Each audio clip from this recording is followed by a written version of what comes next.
After I published Canadian Real Estate vs. Little European Castles Part 20, I got this DM from a realtor accusing me of being deceptive and manipulative in my presentation of the facts. He says it's a development property surrounded by 40-unit apartment buildings and I've decided not to promote the truth. I then explained that my videos are satirical and what he's talking about is part of what I'm satirizing in my videos, to which he says I don't even mention the future use at all in the video. Here's the thing, in satire, some things are implicit rather than explicit. And if I were to break character and leave the bit in every video to explain these details, that would kind of ruin the joke. But still, every single time I make one of these videos, I get people making these kind of complaints, usually trying to defend the absurd valuations of the properties. However, I am already aware of the reasons for why they're asking for such high valuations for these properties.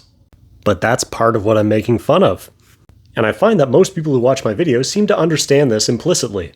Interestingly, the only people who seem to be thrown off by it are people who make a commission from the price and frequency of real estate transactions. And that's not to say they're all like that. There's lots of realtors and mortgage brokers who enjoy my content and seem to understand it, but there are some true believers out there who are determined to misunderstand it.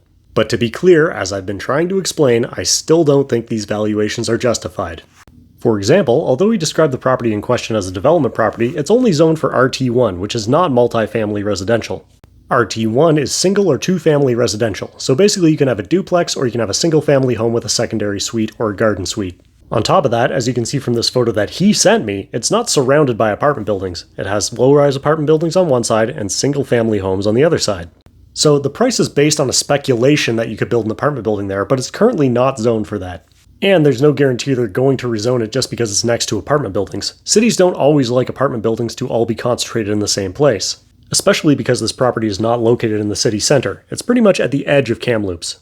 So basically, we have a property owner who's anticipating a multi-million-dollar windfall without actually making any improvements to the property. They're waiting for somebody else to buy it from them so they can improve it, based on the speculation that they will rezone the property later. And that is what I think is ridiculous.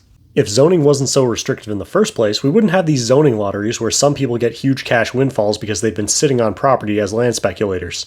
The only reason that multifamily land is so expensive is because we've made it artificially scarce.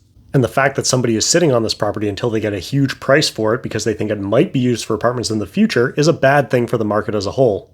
So if you're the sort of person who gets confused by my videos, hopefully this explanation will help, although I'm pretty certain that it won't.